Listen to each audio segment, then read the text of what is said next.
Sebetulnya kita perlu memahami dulu apa yang dimaksud dengan kanker tulang. Jadi kanker itu adalah tumor yang bersifat ganas. Ya, sedangkan untuk tumor sendiri adalah pertumbuhan dari sel, terutama sel tulang yang tumbuh tidak bisa terkontrol.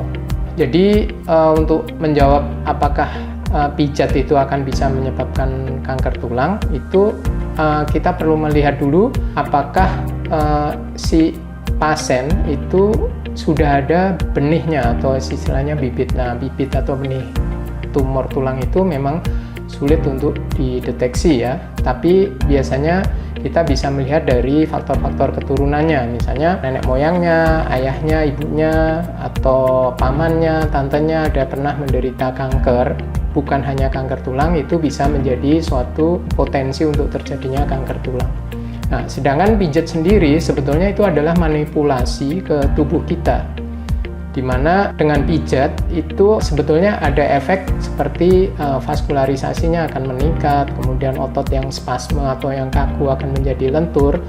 Tetapi yang perlu diperhatikan apabila pasien itu mempunyai bibit kanker, nah itu justru akan memperberat. Ya.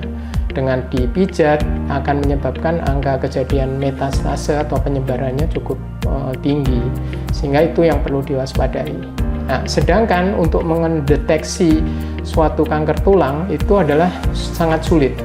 Seperti ibaratnya kanker-kanker yang lain ya, jika kita bandingkan dengan kanker-kanker yang lain. Nah, sedangkan kanker tulang itu adalah tidak ada deteksi dininya.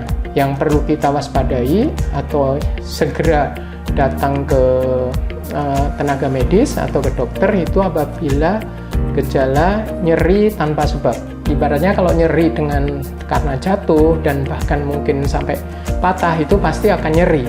Tapi ini gejalanya adalah nyeri tanpa sebab yang perlu diperhatikan. Kemudian yang kedua adalah penurunan berat badan yang mendadak, maksudnya cukup drastis sehingga itu perlu diwaspadai. Dan yang gejala-gejala yang lain misalnya malam hari,